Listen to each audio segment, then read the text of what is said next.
Con la revista por 13 Costa Rica Televisión, la 101.5 FM Costa Rica Radio y nuestras plataformas en las redes sociales. Ya estamos con los invitados para poner en perspectiva el tema de la ley del empleo público. Escuchábamos varios datos sobre la información que usted nos daba, Jennifer Vega. Bueno, hay cambios en el proyecto de ley de empleo público, va a generar cambios en la contratación, va a generar cambios como uno de ellos, el tema del salario único, cambios en el tema de las anualidades, es decir, de los beneficios que no sean el salario específicamente, o que son del salario específicamente, pero que van más allá del salario base, y también genera cambios en lo que van a ser las posibilidades para despedir a un trabajador o a una trabajadora del sector público. Son como, digamos, los tres elementos o los tres aspectos o de los más importantes. Y probablemente ahora el viceministro me corrija, no, hay otros. Y decía también el ministro de la Presidencia, Rodolfo Pisa, que estamos hablando de un ahorro para el Estado de 55.000 millones a partir del 2037, todas estas reformas. Esta propuesta ya ha generado reacciones por parte de los sectores laborales, sindicales, por parte de los sectores empresariales también, del poder, de los gremios del Poder Judicial, de la Unión de Gobiernos Locales, más bien de los gobiernos locales, las municipalidades y las universidades estatales. Para ponerlo en perspectiva, esta mañana nos acompaña el viceministro de Planificación, Daniel Soto. También está con nosotros Alonso Elizondo, él es director ejecutivo de la Cámara de Comercio, Jorge Morales, que es del Frente Gremial del Poder Judicial, don Rodrigo Arias, que es el rector de la UNED, y también estará con nosotros Yulisa Sáenz, gerenta de Servicios de Administración Financiera de la Contraloría General de la República. Y vamos a ver quién me queda. Sí, ya les digo el nombre porque tuvimos un cambio más recientemente, que va a estar Mario Corrales. Él es el director, el representante de la Unión de Gobiernos Locales, va a estar aquí con nosotros. Bien, para empezar, viceministro, me gustaría resumir tal vez en esos tres elementos los cambios vitales que hace la propuesta de empleo público. Dice el ministro de la Presidencia, no habrá trámite para esta iniciativa, trámite rápido para esta iniciativa. Se espera, bueno, hay quienes esperan que quede aprobada este año. Nos decía la presidenta de la Asamblea Legislativa que podría ser en enero próximo, pero también hay muchísima reticencia sobre ella. ¿Cuáles son? Bueno, reticencia y también aprobación, ¿verdad?, de distintos sectores. ¿Cuáles son esos cambios vitales que hace la ley de empleo público? Buenos días. Bueno, muy buenos días, doña Laura y compañeros. Buenos días. Muchas gracias por la invitación. Para nosotros es muy importante poder compartir también con los televidentes este proyecto tan importante para el país.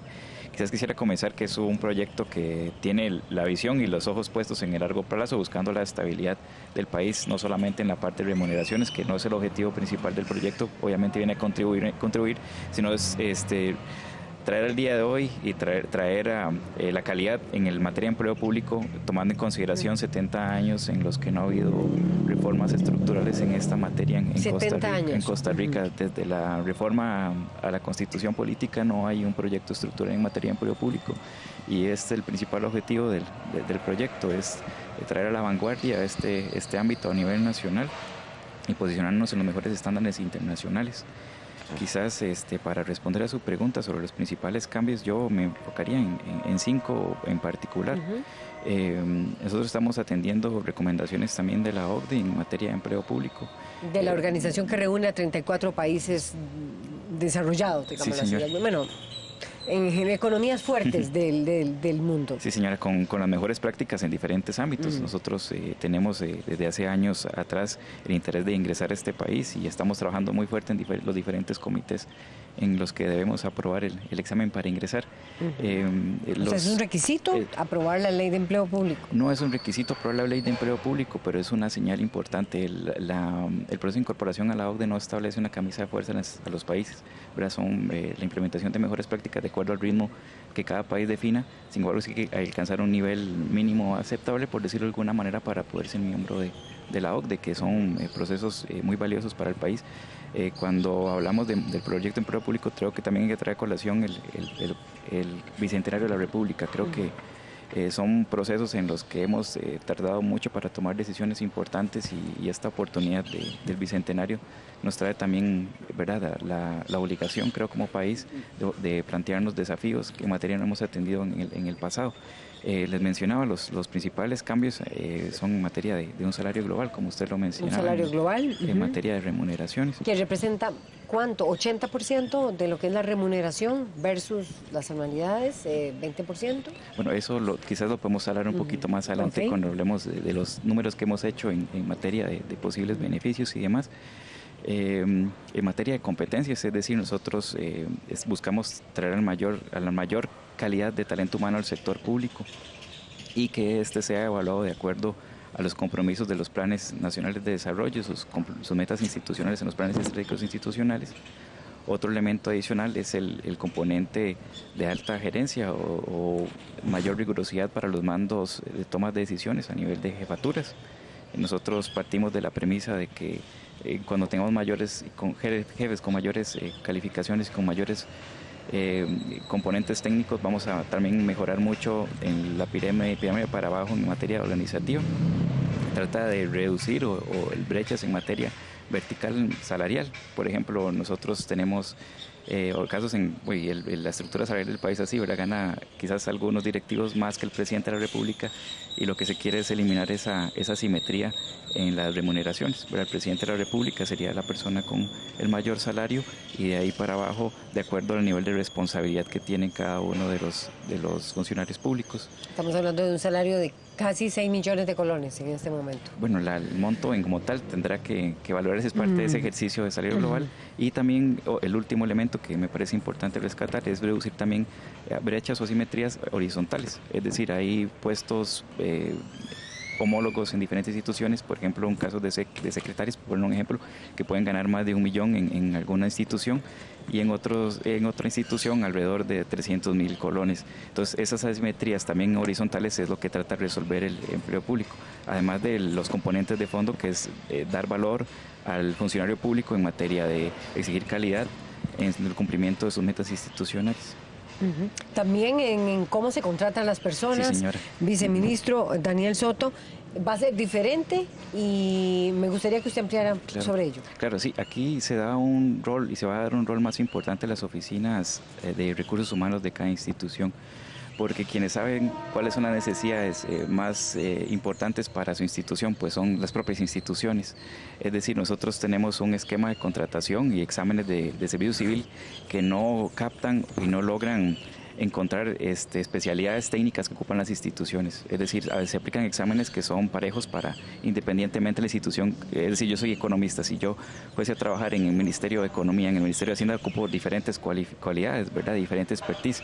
Esa integración de acuerdo a la necesidad institucional se lo estamos dando a las oficinas de recursos humanos y es importante porque no queremos traer personas, sino cualquier tipo de personas, sino las personas con las mayores cualidades al sector Pero público. No necesariamente con títulos, los títulos no van a pesar tanto para contratar a la gente como sí que pase un examen riguroso, bueno, ¿verdad? Para que sea contratada. Ambos son importantes porque tenemos de las dos, de todo en el sector público, ¿verdad? Creo que también la parte académica es muy importante, pero también las competencias, sí, exactamente. Y el despido va a ser igual, si una persona es calificada durante 3 años consecutivos por ese mecanismo, 2 años, ajá. Esa persona ya puede ser despedida en el sector público. Con una nota menor a 70. Con una nota menor a 70. Ajá. Bueno, ya escuchamos algunos de los cambios. Ya vamos a pasar con las reacciones porque sé que don Alonso Elizondo de la Cámara de Comercio, igualmente Jorge Morales del Frente Gremial del Poder Judicial quieren reaccionar, pero me gustaría ver si ya tenemos lista a Yulisa Sáenz, gerenta de Servicios de Administración Financiera, representante de la Contraloría. Me dicen que todavía no está porque quería que ella se refiriera a las diferencias, a los distintos regímenes que, bueno, que son los estudios que la Contraloría ha hecho. Vamos a iniciar reacciones. Las cámaras han aplaudido esta iniciativa. ¿Por qué la aplauden? Alonso Elizondo, buenos días, de la Cámara de Comercio. Gracias, muy buenos días tengan todos. Doña Laura, un gusto. Sí, efectivamente, esta es una propuesta que va en la dirección correcta. Una propuesta que creo que el sector privado esperaba ya desde hacía bastante tiempo. Viene a, como bien decía el señor viceministro, a arreglar una serie de inconsistencias o disparidades que existen en el mismo sector público que generan una distorsión en el monto o en la cantidad de recursos que el Estado dispone o pone a disposición de los trabajadores. Estamos hablando que la mitad de los ingresos del Estado se van en salarios hoy en día. ¿Qué negocio, qué empresa, qué institución privada podría soportar tener la mitad de sus ingresos puestos a disposición de la remuneración? Es muy alto lo que paga Costa Rica en salarios. Si bien es cierto, este impacto no será de corto plazo. Esto no lo vamos a ver en un año o en dos. Hablábamos del año 2037, si no me equivoco, para empezar a ver una reducción de sustancial 55.000 millones de de colones. 55.000 millones de colones a partir de ese año.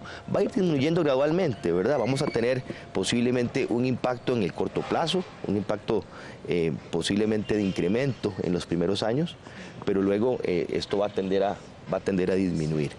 Y importante entender de dónde partimos, ¿verdad? Mire, partimos de una situación de empleo público complicada en Costa Rica. Y nada más algunos datos muy por encima. Ahora que el viceministro hablaba de la OCDE, en ese estudio de la OCDE se dice algo bastante interesante que nos debe poner a pensar como país.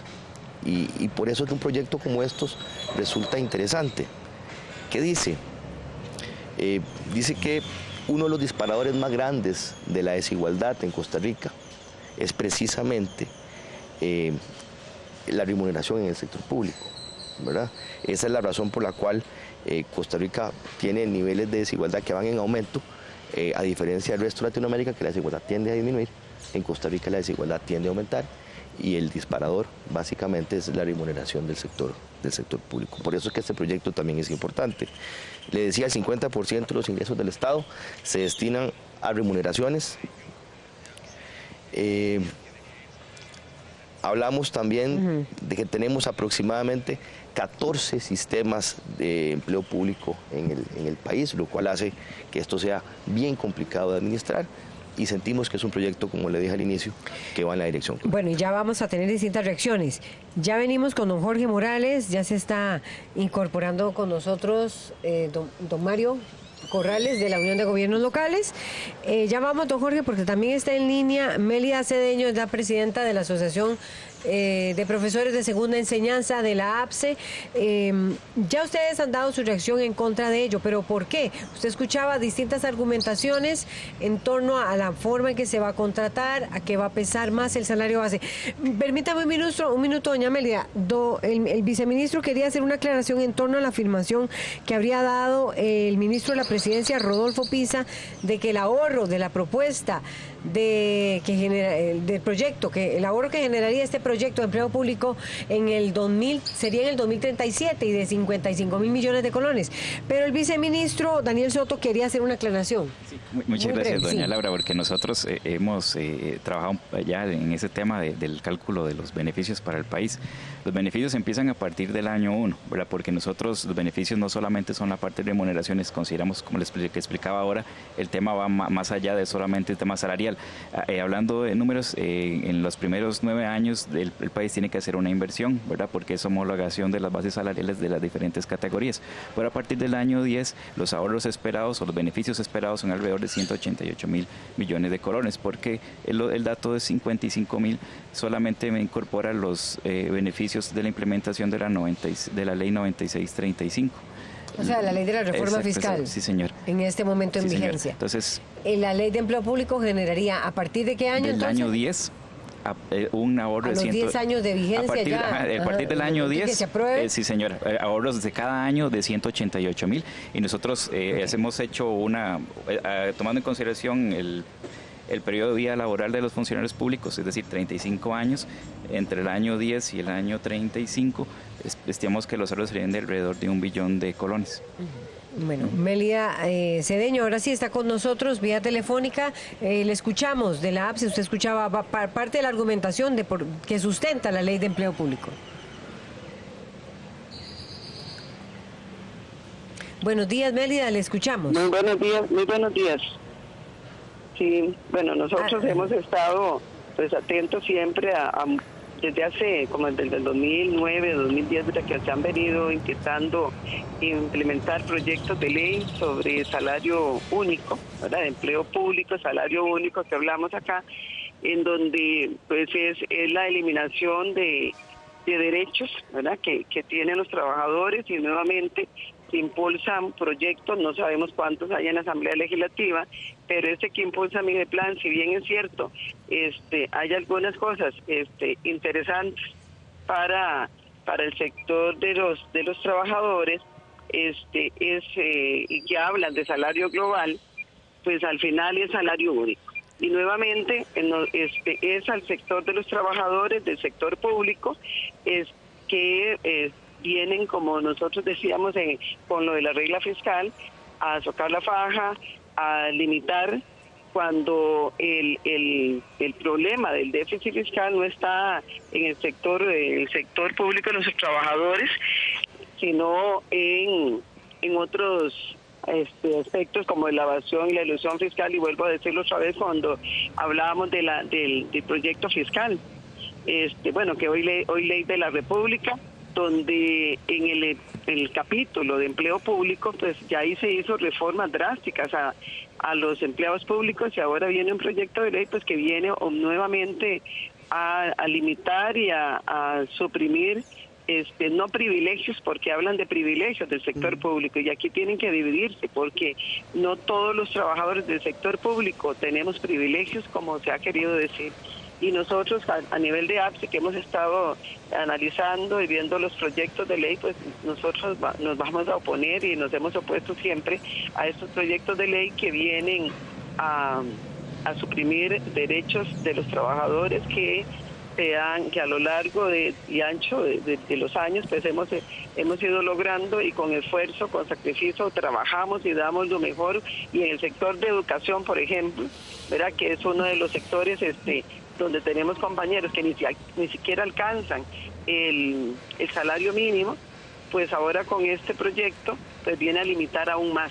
Y ya, o sea, no bastó con la reforma 95, no bastó con la reforma que se hizo ahora en este plan fiscal, sino que viene un proyecto de ley que viene pues a limitar, y que no estamos de acuerdo. ¿Por qué? Bueno, porque el meollo del asunto, el problema del déficit fiscal, bien lo sabe el gobierno, no está en el sector público, sino que tienen que tocar otras fibras para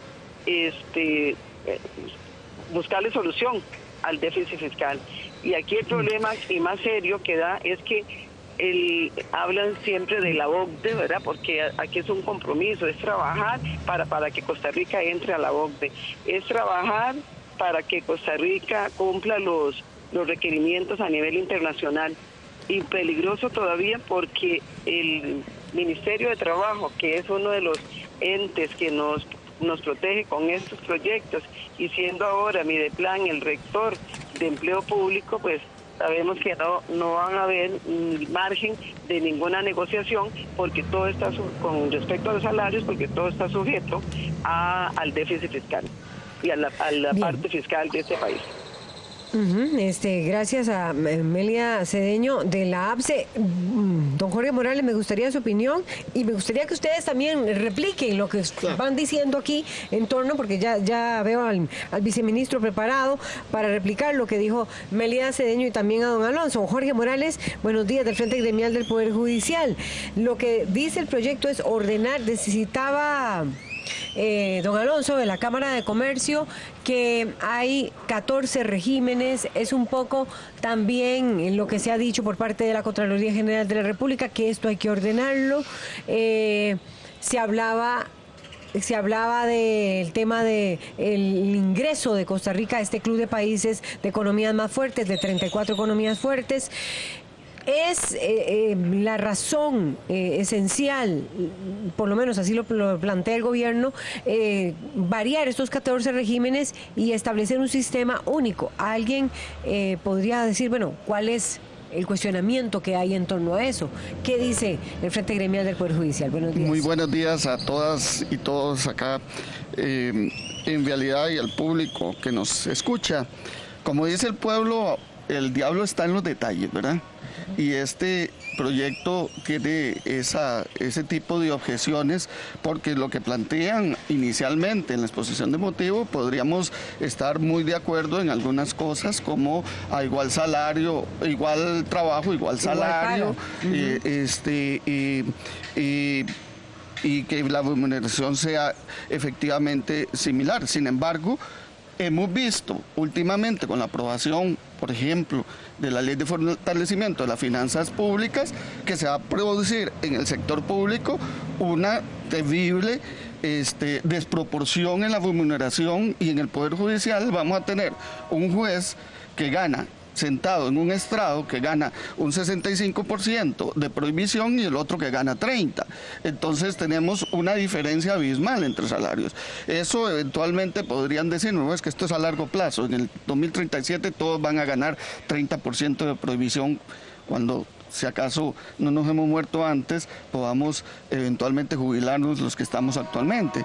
Pero definitivamente que esto tiene su meollo. Y, por ejemplo, una pregunta fundamental en esto: ¿ocupa 38 votos este proyecto? Indiscutiblemente que sí. ¿Por qué los ocuparía, Los Jorge ocupa Morales? porque precisamente uno de los subregímenes es el del Poder Judicial, y hay una garantía constitucional de que cualquier aspecto que afecte la estructura de organización del Poder Judicial requiere de una votación calificada. Así que yo creo que es indiscutible. Porque se aplicaría a todos los empleados públicos, incluyendo los del Poder Judicial. El Poder Judicial tiene una garantía a nivel constitucional de que todo proyecto de ley que afecte su estructura u organización requiere esa votación calificada.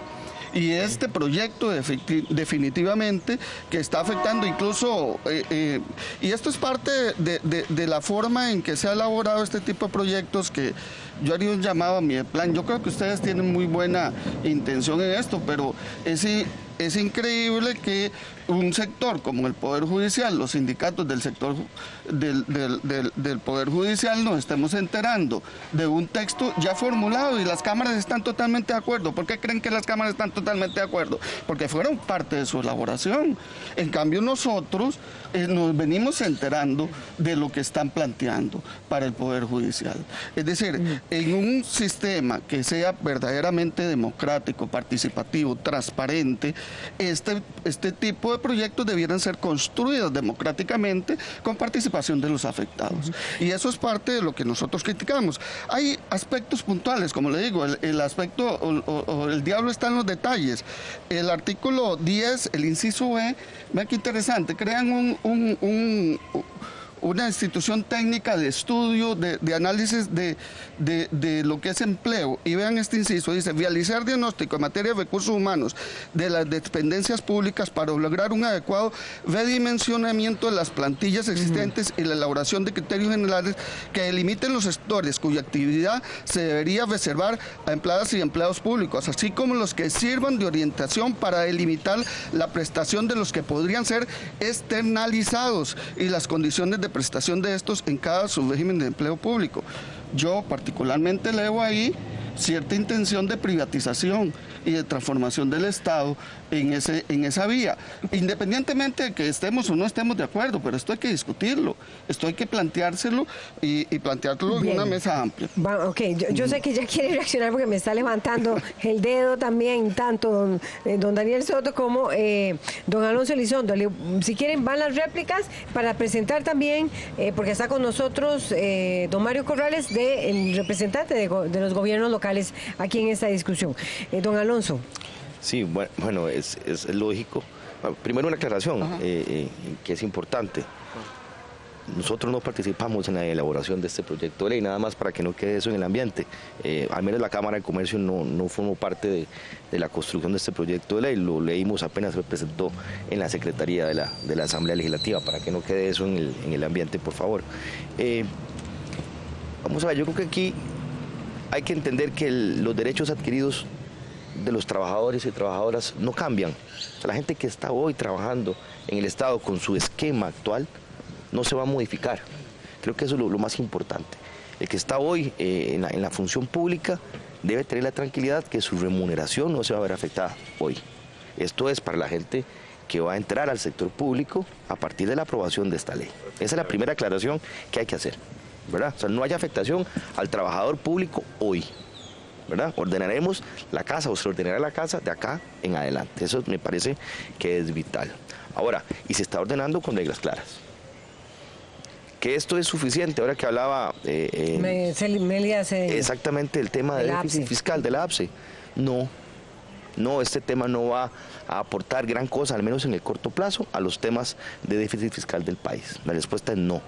Esto es un tema de orden en la contratación de funcionarios, es un tema de orden en remuneraciones, porque no se hablamos, si fuesen dos variables, el precio y la cantidad, esa es una variable del precio, de cuánto nos cuesta la remuneración a los costarricenses. No hablamos de cantidad, que ese es otro tema, ¿verdad? Que creo que es para otro foro, pero podemos hablar de cantidad también, podemos hablar de productividad, de otro tipo de temas, pero aquí es remuneración nada más.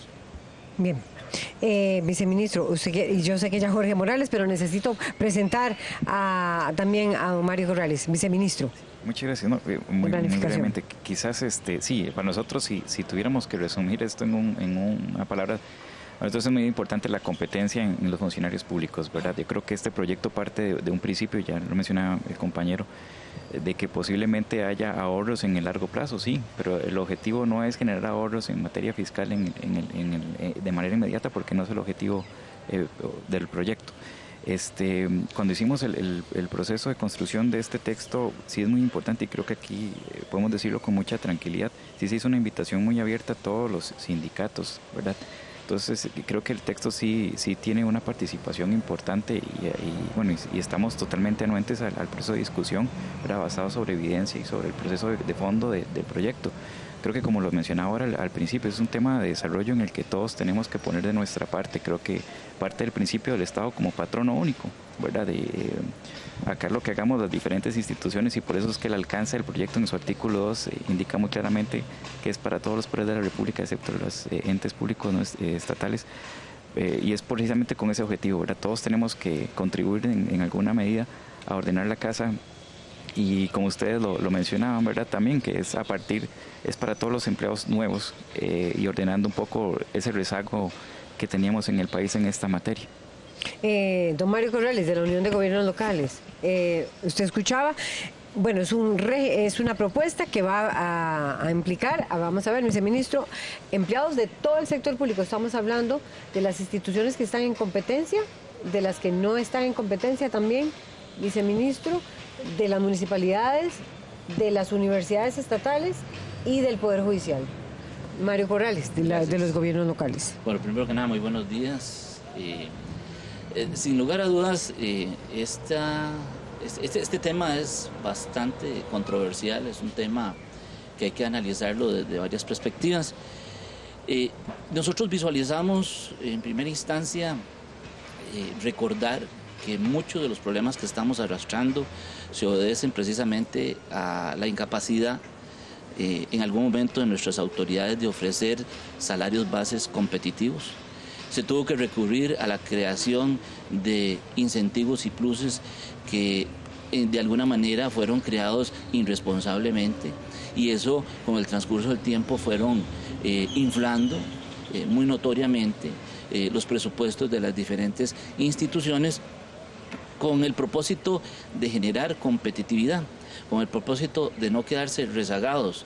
Si hay algo que hemos visto en este proyecto de ley, fundamentalmente es que tiene una visión estratégica, porque plantea la solución a largo plazo, donde nosotros desde la perspectiva técnica no lo vemos como mal visto, más bien consideramos que es importante hacer consideraciones que vengan a evitar seguir incurriendo en los errores que propiciaron precisamente que estemos en esta discusión.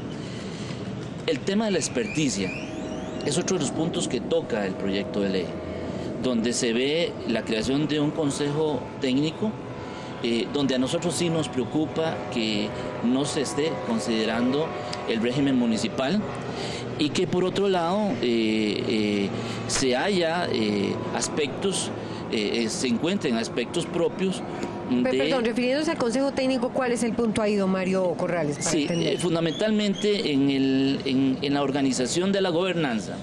Cuando se hace la Constitución vemos 4 aspectos: la visión estratégica, la experticia a través de la creación del Consejo Técnico Consultivo, donde obviamente van orientados a la asesoría a Mideplan. Vemos cómo hay aspectos de vigencia, de la necesidad de buscar una integrabilidad a través de esta ley. Y de hecho me llama mucho la atención porque la Contraloría General de la República hace 10, 15 años, cuando se presentaban propuestas de mejora salarial, uno de los aspectos que tocaba era que no podemos medir los niveles de complejidad y responsabilidad de algunas instituciones que se estaban comparando porque las naturalezas eran diferentes. Hoy se hace una propuesta de que todo debe ser igual y por eso se propone como un tipo de salario único. Lo que a mí me preocupa, como técnico y profesional que soy en la materia y representante de la institución de la Unión Nacional de Gobiernos Locales, es cómo propiciar en el tiempo esa competitividad que hablaba el señor ministro.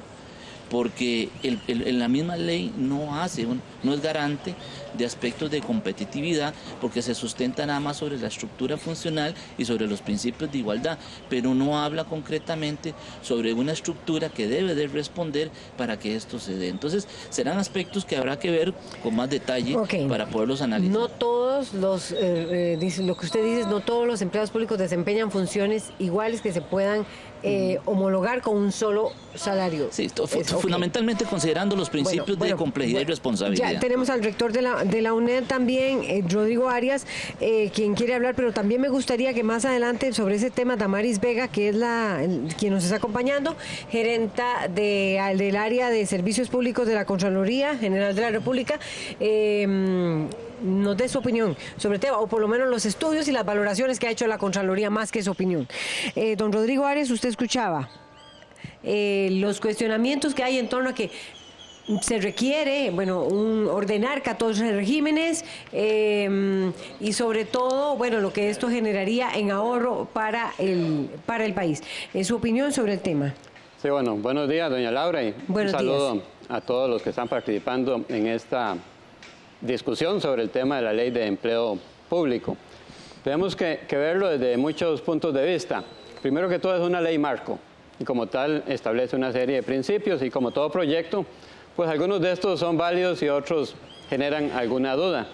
En el caso particular de las universidades también nos llama la atención que se establece la necesidad de contar con un régimen especial para universidades públicas, pero nada más se menciona. No tiene ningún desarrollo dentro del proyecto de ley de empleo público. Es algo que me imagino está sujeto a un desarrollo posterior. Acá tendríamos que tomar en cuenta las condiciones particulares que tienen las universidades públicas en todo su contexto, desde el tipo de organización, la naturaleza, la función que tiene dentro de la sociedad, la función de creación de valor público que necesita de ciertas condiciones para desempeñarse adecuadamente en la sociedad. Y también el respaldo que tenemos desde la propia Constitución, que reconoce la autonomía plena con todas las diferentes variedades, financiera, organizativa, administrativa y política, como una autonomía especial de la que gozan las universidades en nuestro país. Todos estos son elementos que debemos de tomar en cuenta a la hora de valorar este proyecto de ley de empleo público, el cual, como se acaba de presentar, pues en estos momentos está siendo estudiado por las asesorías legales de cada universidad, también por el Consejo Nacional de Rectores, por los mismos rectores y por otros grupos dentro de nuestras universidades. Desde ese punto de vista, creo que tenemos que tomar en cuenta particularidades del sector. En el caso de las universidades es inaudito pensar que habrá un salario único. El salario global que se establece en el proyecto de ley de empleo público no es afín a la naturaleza de las universidades, y no solamente a las universidades en nuestro país, a las universidades en todo el orbe, a las universidades a nivel mundial, donde los sistemas de remuneraciones incorporan siempre mecanismos de complementos por diferentes motivos, particularmente de reconocimiento a toda aquella producción intelectual, a todos los proyectos de extensión, de acción en las comunidades, a los proyectos de investigación, a todos esos elementos propios de la naturaleza de la universidad y fundamentalmente de la universidad pública de nuestro país, comprometida con el desarrollo de estos elementos que están relacionados directamente con la calidad de la institución, que están relacionados directamente con la posición que ocupen en los diferentes rankings internacionales. Esos son elementos que en Costa Rica jamás podríamos desconocer ni dejarlos de lado porque son intrínsecos a la naturaleza de la institución que representamos. Son elementos, como mencioné al principio, que nosotros tenemos que tomar en cuenta en el análisis global de este proyecto, que es una ley marco que nos obligará a entrar a analizar las diferentes derivaciones. Y vea que en este punto que acabo de mencionar hay elementos que debemos nosotros también utilizar para efectuar otro tipo de comparaciones. Por ejemplo, en la parte de motivación del proyecto de ley se indica que la OECD pide avanzar hacia lo que trata de plasmarse en la ley de empleo público. Bien. Pero vayamos a ver nada más un momentito cuáles son los sistemas de remuneración que tienen las universidades de los países de la OECD. Todas tienen complementos diversos que se van acumulando a lo largo del tiempo para los funcionarios de las universidades. Y eso es algo que aquí también nosotros tenemos que mantener, incluso para estar en comparación con los mismos países de la OECD. Bueno, ya van a venir las reacciones. Está diciendo el rector de la UNED que un poco en la línea de Mario Corrales de los gobiernos locales, que hay distintos regímenes y que en los países que integran la OCDE, este club de economías ricas en el mundo, hay diferentes complementos que se le dan, por ejemplo, a los empleados de las universidades. Viceministro, yo sé que ya usted quiere replicar. Están con nosotros también está Yulisa Sáenz, gerenta de servicios de la Administración Financiera, la Contraloría, y Damaris Vega. Me gustaría que ustedes se refirieran específicamente a las observaciones que han hecho en torno a las diferencias de los regímenes salariales que hay en el sector público. Ya ustedes escuchaban también lo que decía el rector de la UNED y también lo que decía la Unión de Gobiernos Locales sobre este tema. Yulisa es la que está con nosotros. Yulisa Sáenz. El año pasado, la Contraloría General de la República emitió un informe denominado Retos para la modernización de los esquemas remunerativos en los ministerios de gobierno, con el objeto de analizar específicamente cómo se comportaba un sector homogéneo para poder tener un personal, digamos, motivado, efectivo y eficiente. Entonces, aquí lo que se hizo fue analizar una serie de principios para ver si se cumplía, por ejemplo, que a igual trabajo, igual salario, en segunda instancia, a diferente trabajo, diferente salario en el sentido de diferentes cualificaciones o responsabilidades. Además, si este sistema estaba siendo revisado y a la luz de eso, lo que la Contraloría determinó fue que en un sector homogéneo se tenía que, por ejemplo, un oficial de seguridad podía ganar hasta 800,000 colones más en otro ministerio, o un médico en el Ministerio de Salud podría ganar hasta 3 millones de colones más que otro.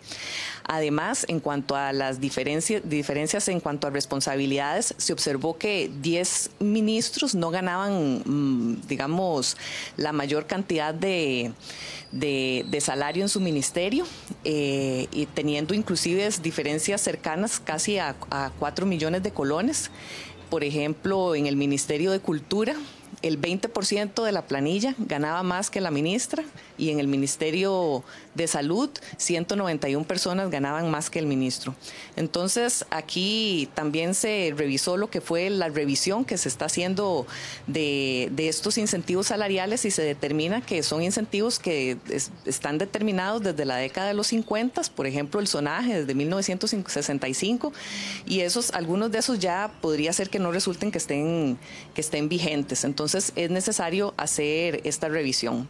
Además, cuando se comparan los salarios con el sector privado, se determina que los niveles gerenciales ganan menos de la mitad de lo que gana un nivel gerencial en el sector privado, y los niveles profesionales aproximadamente un 10% más.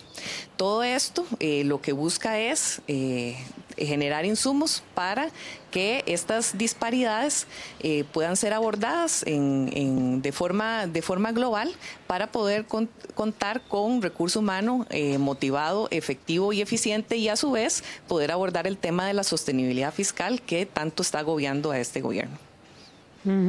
Reacciones. Viceministro, permítame un minuto. Don Jorge Morales, del Frente Gremial, estaba hablando ella sobre las diferencias salariales y demás. Sí, una inquietud que realmente tenemos como sindicato del Poder Judicial. En primer lugar, hay cuestionamientos sobre eventualmente aspectos de la independencia judicial que podrían estar rozados con la literalidad de este proyecto, sobre todo en los aspectos de evaluación del personal del Poder Judicial. Yo sé que hay buena intención en mi plan, en lo que está planteando, pero la legislación hay que analizarla también en la disfuncionalidad, y eso son aspectos que hay que discutir, que hay que plantearse y que hay que ver si efectivamente, porque por ejemplo una calificación del 70% en 2 periodos sería excelente si lo que estamos valorando son con matrices objetivas y se puede determinar un claro desempeño positivo del empleado en su función, y eso yo creo que ningún sindicato estaríamos en desacuerdo con eso, pero si se utiliza como un instrumento para eliminar a los que nos hacen, a los que nos son incómodos, obviamente tenemos una situación que hay que abordar con un aspecto muy delicado. Y hay aspectos que en esta legislación llaman poderosamente la atención en lo que se está planteando. Por ejemplo, en las reformas se está reformando el artículo 12 de la Ley de Salarios de la Administración Pública. Este artículo 12 acaba de ser reformado con la ley de reforma fiscal. Y entonces uno se pregunta, ¿y por qué? ¿Por qué tan rápido se nos agotó el modelo? Y resulta que simple y sencillamente de una lectura, hice una lectura comparativa muy rápida, y lo que pasa es que se dice que si el servidor fuera trasladado a un puesto de igual o inferior categoría al puesto que estuviera ocupando, no habrá interrupción alguna en cuanto al cómputo del tiempo para el aumento del salario. A contrario censo, si es un ascenso, entonces sí se podría hacer esa interrupción del cómputo. Y se pregunta uno, bueno, ¿y en qué medida esto va a garantizar una mayor eficiencia de la administración? Porque entonces la gente no se va a mover de sus puestos. Esa es la lectura que hago. No sé si estaré equivocado, pero eso es un aspecto importante. Otro punto que quisiera apuntar y que creo que tiene que ver con el viceministro de Planificación, es que este proyecto tiene un costo inicial. Y aquí no se nos está diciendo dónde va a salir ese dinero. Y si hablamos de disciplina fiscal... ¿A qué se refiere exactamente, don Jorge Morales? Porque el aspecto del salario único inicialmente va a implicar una mayor remuneración. Aquí hay que hablar claro. Aquí se está diciendo que hay puestos de ministros, puestos altos en la administración que están por debajo remunerados, de lo que gana, y que va a haber que ajustarlos. Y si hablamos de un salario único o un salario global, según lo que yo entiendo, es que vamos a equiparar los salarios y obviamente vamos a tratar de estandarizarlo, y eso va a tener en el punto de partida un mayor costo, porque en la administración pública hay salarios que van a tener que ser levantados. Eso quisiera saber primero la estimación y de dónde va a salir la plata.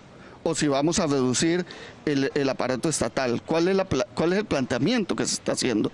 Esas son las inquietudes que yo particularmente, de una lectura, yo dije que las cámaras lo conocían porque yo no me atrevería a decir apruebo o no esto porque no lo conozco, lo estoy apenas empezando a ojear.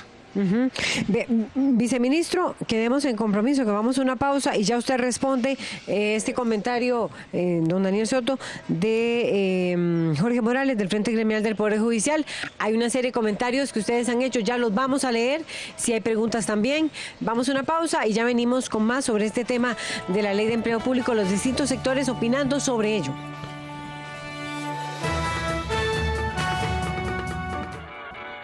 Cantinflas tiene que buscar trabajo, pero no para de meterse en enredos. ¿A sus órdenes, jefe? Hasta que termina como botones. ¿Pero a usted quién lo ha vestido? Yo solito. ¿Qué otra cosa nos aconseja? ¿Qué les parecería lechón? Muy bien, tráigame lechón. Lo malo es que no puede ser. ¿Por qué? Porque ya se nos acabó. Entonces, ¿por qué no lo recomienda? Entonces, ¿para qué pide consejo? Gran Hotel, el domingo 14 a las 4 de la tarde. En 13, Costa Rica Televisión. El Reportero. Los acontecimientos más importantes de Europa vistos desde diferentes perspectivas.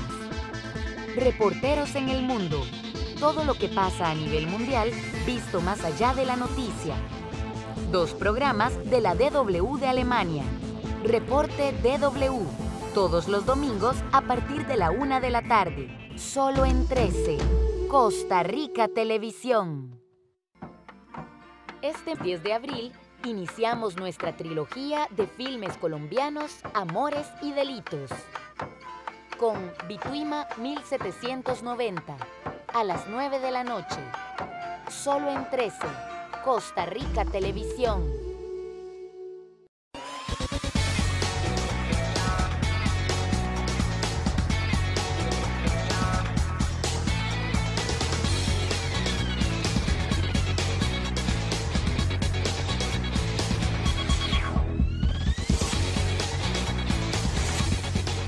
Promuévete, de lunes a sábado a las 5:30 de la mañana y 8 de la mañana. Solo en 13, Costa Rica Televisión. Gracias por mantenerse con la revista. Estamos hablando sobre la Ley de Empleo Público con el viceministro de Planificación, Daniel Soto, con también Mario Corrales, representante de la Unión de Gobiernos Locales, con Alonso Elizondo, director de la Cámara de Comercio. También nos acompañan de la Contraloría General de la República, Damaris Vega y Yulisa Sáenz, Rodrigo Arias, rector de la UNED, y don Jorge Morales, del Frente Gremial del Poder Judicial. Ya están listos los comentarios, ya los vamos a leer, pero había una serie de cuestionamientos que había hecho Jorge Morales al viceministro, y aquí está el viceministro para aclararlos, el viceministro de Planificación. Sí, muchas gracias. Voy a tratar también de contestar las consultas de don Mario y don Roger. Importante, el proyecto de ley lo que establece son 8 subregímenes. Yo no sé, el número 14 quizás es lo nuevo, son 8 subregímenes. 14 había señalado. Sí, de los que tenemos, sí, eso es importante para quizás había señalado la OCDE, exacto, el Club de Países Ricos, como parte del problema de las diferencias salariales. Exacto, entonces el proyecto de ley lo que quiere es establecer 8 subregímenes que nos vienen a ordenar un poquito lo que ya hemos conversado acá. Ahora que hablaba el señor rector de la Universidad Estatal a Distancia, sí, importante para nosotros. Si pusiéramos un ejemplo, por ejemplo, un país como Alemania, lo que tiene es un salario único, ¿verdad? Enfocado en un salario global que establece una serie de incentivos, tanto monetarios como no monetarios, que es un elemento que incorporamos en el proyecto de ley, que es lo que vienen a compensar y a aportar es a la productividad del trabajador. Es muy importante porque un elemento que estamos incorporando nosotros es que los incentivos que se otorguen a los funcionarios públicos sean con base en rendimiento y cumplimiento de sus metas, ¿verdad? Entonces, creo que aquí hago un vínculo con lo siguiente, que es el tema de que nos incorpora a todos nosotros. No dudamos del valor público que generan las universidades estatales, eso nunca ha estado en duda y nunca ha sido una premisa por la cual no tomemos en consideración. Creo que sería ingrato, al menos en la materia personal, porque muchos de nosotros nosotros, incluso tanto doña Pilar como yo somos becados de universidades públicas y eso no es el tema. Aquí se parte de un principio, como les mencionaba, de Estado como patrono único y que todos tenemos que poner nuestra parte para ordenar nuestra casa, ¿verdad? Nuestro país con miras a tener un mejor nivel de desarrollo.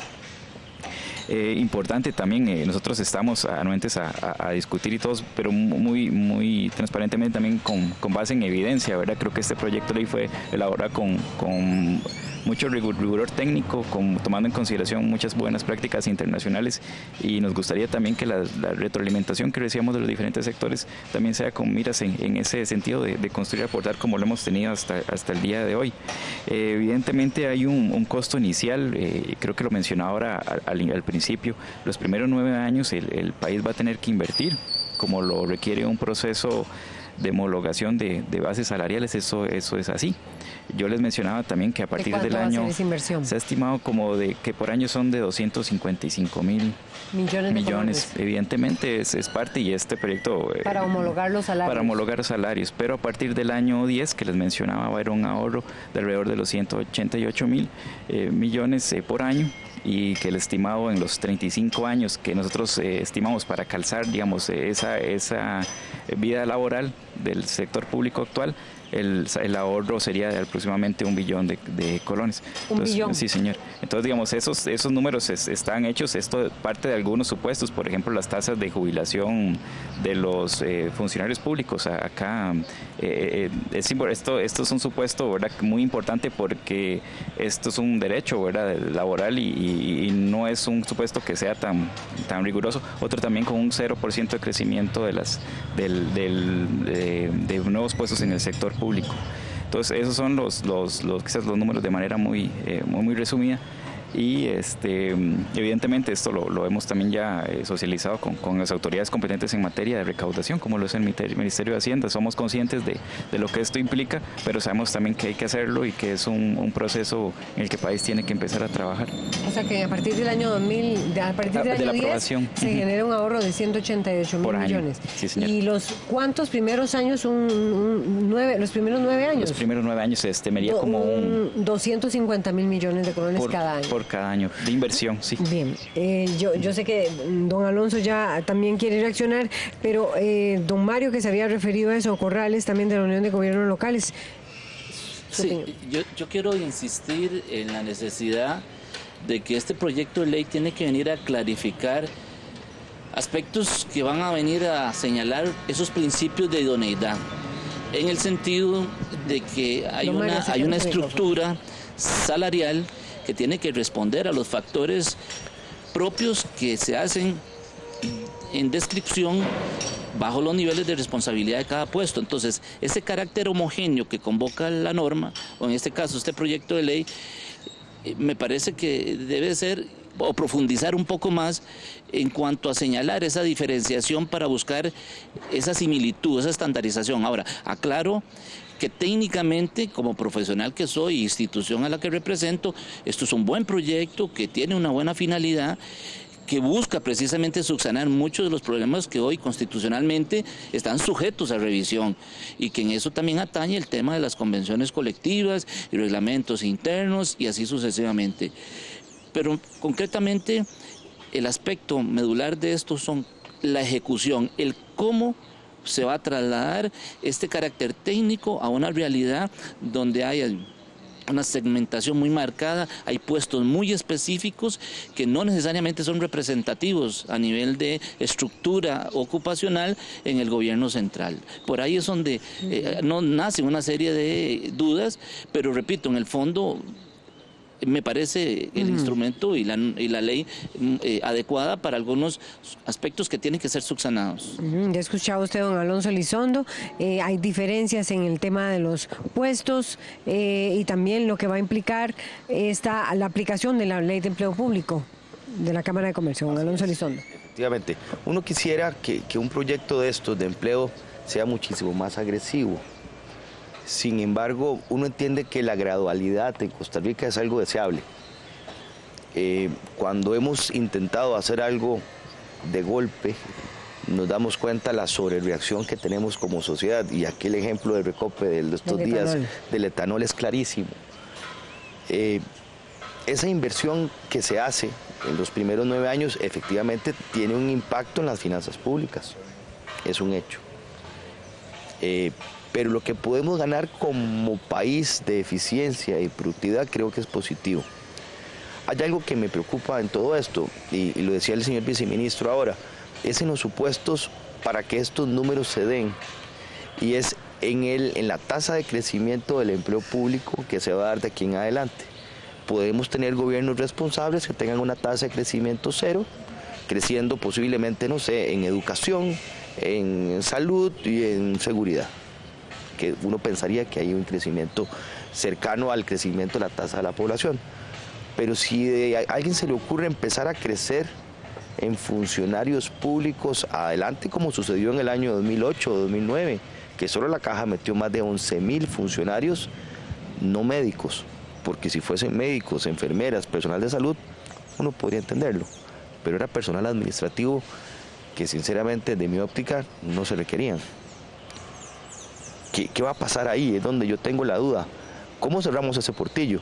Porque a la vuelta de 10 años, 15 años, volvemos a tener un esquema en el cual invertimos durante 9 años para homologar y el crecimiento de la cantidad de funcionarios sigue por la libre, sin ningún tipo de restricción, si su crecimiento está abierto. Esa es la preocupación más grande en un proyecto como estos. El rector de la UNED, Rodrigo Arias.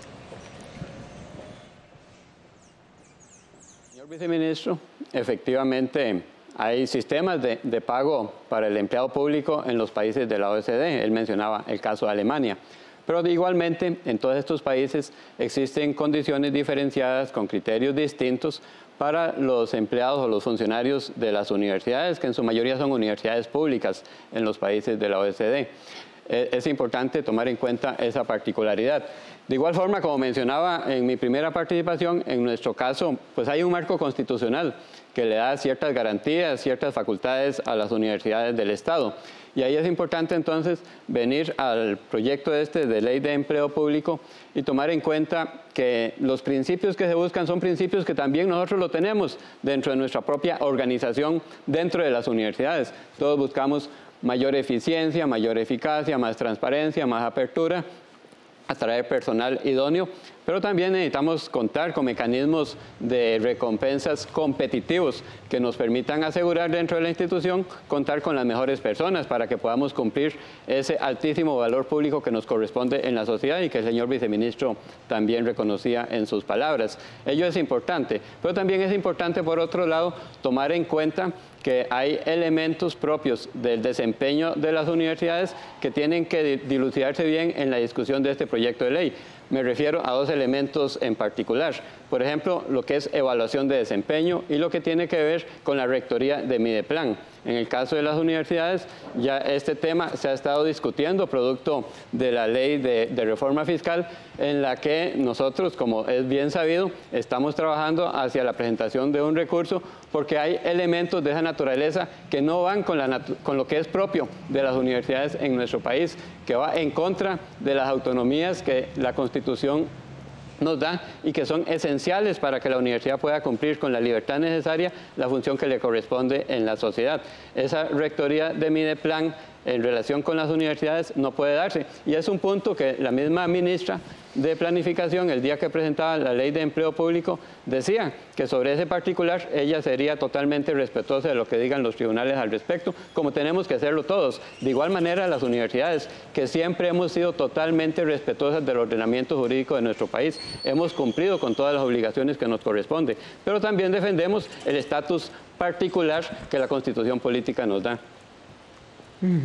Viceministro, su reacción, y ya vamos a ir con otra parte, con la Contraloría General de la República. Muchas gracias. Yo creo que con base también en las o sea, que observaciones. la rectoría del Mideplan no rozaría con la autonomía universitaria, o sea, el Mideplan no podría ser el rector, en ese caso, de las universidades estatales. ¿Cuál es su opinión sobre ese tema? Quizás nosotros es importante destacar que nosotros estamos marcando un marco general de acción. Nosotros no vamos a decirle a las universidades cómo tienen que implementar los procesos. Esto lo conocen cada institución y también las universidades como tales conocen cuáles son las mejores maneras de implementar esos esquemas. Perdón que lo interrumpa, ¿pasaría lo mismo con las municipalidades? Y con el Poder Judicial particularmente. Me parece que sí debería de pasar lo mismo. ¿Qué dice el viceministro? Lo que quiero decir, digamos, aquí hay un marco de acción claro que marca el proyecto de ley, digamos, en materia de cómo iríamos a trabajar en materia de empleo público a partir de la aprobación de este proyecto de ley. Es decir, la implementación de los esquemas y los procesos, obviamente cada universidad lo tendrá que implementar, pero eso hay un marco de acción general que establece el proyecto de ley. Creo que es importante, como lo mencionaba anteriormente, eso es un proceso en que nosotros visualizamos que si no ponemos de nuestra parte todos como país, es muy difícil implementar cambios en esta materia. No es y no ha sido, y doña Pilar lo ha reiterado en diferentes ocasiones, no es que mi plan va a decir lo tiene que hacer de esta manera, ¿verdad? Pero sí estamos estableciendo un marco de acción general en el que las reglas estarían claras como lo están en el proyecto de ley para que cada quien ordene cada institución de acuerdo a lo que a su naturalidad. Importante de cómo dar sostenibilidad a este proyecto, yo creo que la lógica por la cual el legislador depositó en la rectoría en materia en público en mi plan era precisamente esa, ¿verdad? Creo que es garantizar a través de un ente técnico la permanencia y la continuidad de los procesos. El compañero mencionaba el tema de crecimiento de plazas. Yo creo que don Alonso sí, de la Cámara de Comercio. Sí, disculpe, don Alonso, sí, que mencionaba ese tema, y creo que es importante que las autoridades de este ministerio en particular a partir de ahora tengan una responsabilidad muy clara y una visión muy clara de que para poder cumplir lo establecido tienen que haber condiciones, ¿verdad?, mínimas y poder cumplir con estos supuestos que hemos establecido. Ya yo sé que quieren reaccionar tanto don Jorge Morales como don Mario Corrales, pero voy a ir un minutito. Damaris Vega, ¿cuánto pesan los pluses salariales de manera muy resumida? Y ya después voy también con reacciones y comentarios de la Contraloría General de la República. Adelante. Buenos días. La Contraloría General el año pasado, a finales del año pasado, realiza un estudio en el marco, teniendo como referencia el marco constitucional de que a trabajo igual, salario igual, y en una situación de las finanzas públicas que tenemos en este momento tan complicada, realiza un estudio para conocer cuáles eran los esquemas remunerativos que privaban en el sector público. Para eso se dio a la tarea de revisar 189 instituciones. Prácticamente en cuanto al peso de estas instituciones es el sector público en su totalidad. Y ¿qué esquema remunerativo fue lo que encontramos en estas instituciones? En general, lo que priva en más del 90% es un esquema en donde hay un salario base y pluses salariales. Y encontramos en estas 189 instituciones alrededor de 260 incentivos salariales diferentes, de los cuales solamente 7 están ligados a lo que es la evaluación del desempeño.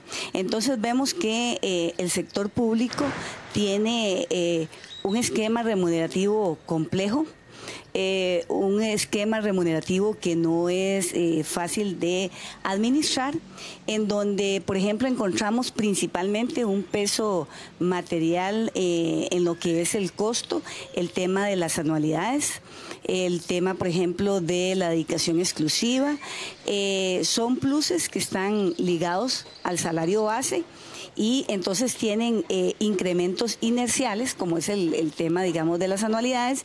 Conforme más años servidos tenga el funcionario, pues eso va a ir en incremento. Y en general, la mayoría de incentivos salariales son porcentuales y ligados a ese salario base. Eso básicamente son las conclusiones que llegamos en el estudio. Gracias, Damaris Vega, de la gerenta de áreas de servicios públicos de la Contraloría. Ustedes escuchaban lo que pesan los pluses, pero también sé que querían reaccionar sobre lo que había dicho el viceministro, y voy con los comentarios. Jorge Morales, muy rápidamente, y también don Mario Corrales. Sí, el costo de esta transformación nos dicen que son 2.500 millones en los primeros 10 años. de colones y no se nos dice dónde va a salir ese dinero. Fue mi pregunta. Todavía no sé de dónde sale, si vamos a reducir el aparato estatal, si qué sé yo, no sé. Porque a este momento, si la reforma fiscal da eso, aparentemente no lo está dando. Si vamos al fin y al cabo a controlar la evasión y la elusión, bueno, no veo las muestras de que eso esté sucediendo. Y eso es un aspecto fundamental. Y quería reafirmar el punto que señaló el señor Vector de la UNED en relación con el Poder Judicial, la garantía constitucional de la independencia judicial y en materia presupuestaria. Vean que el asunto siempre ha sido el problema que sucede y se genera precisamente aquí donde estamos, en la Asamblea Legislativa. Se le asignan al Poder Judicial nuevas obligaciones y no se dice de dónde sale el dinero. No se puede hacer chocolate sin cacao. Si hay nuevas competencias asignadas, si el futuro del país, vean, la situación de pobreza de este país se está incrementando y eso va a demandar una carga adicional sobre las condiciones sociales y digamos el incremento de la delincuencia, y eso es carga para el Poder Judicial, y se pretende que se reduzca la planilla o que se mantenga igual durante los próximos años. Eso es pedir o demandar cosas que no se pueden realmente ser realistas en esto. No sé si quiere reaccionar don Alonso Elizondo sobre eso que está diciendo don Jorge. Sí. Me queda muy poquito tiempo, y también don Mario Corrales.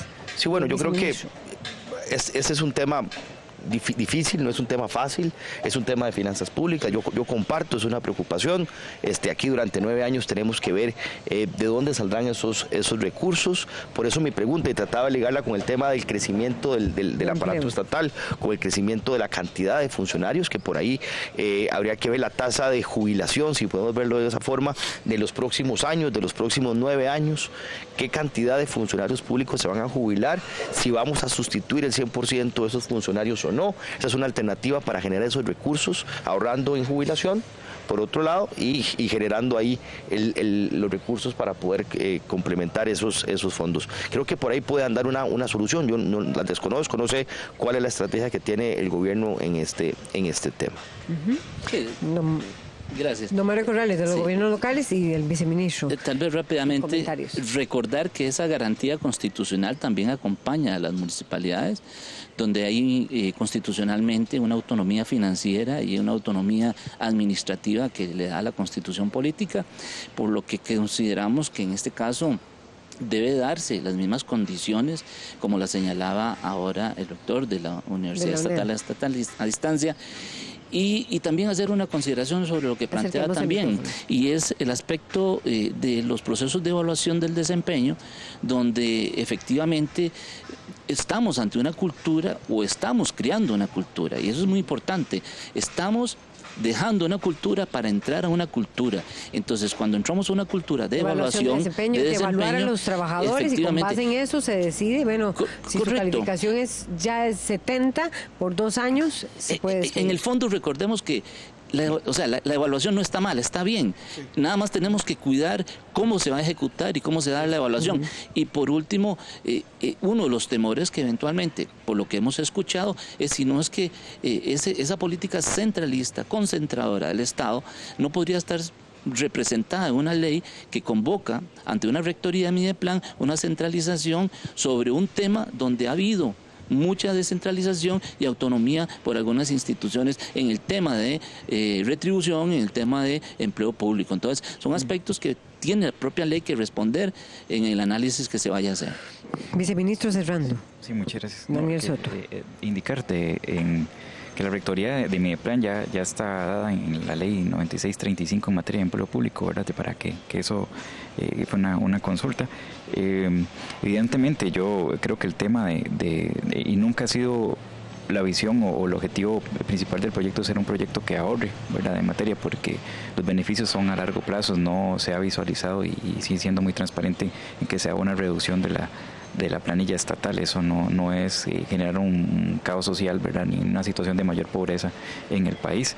Evidentemente los ahorros que nosotros les mencionaba, como ya les he comentado anteriormente, es a partir del año 10, estableciendo ciertos supuestos de jubilación, ¿verdad?, según las tasas normales de jubilación que se vayan pensionando personas, que es a partir del año 10, 188.000 millones por año, que al final nos lleguen a asumir este ahorro ya en el largo plazo.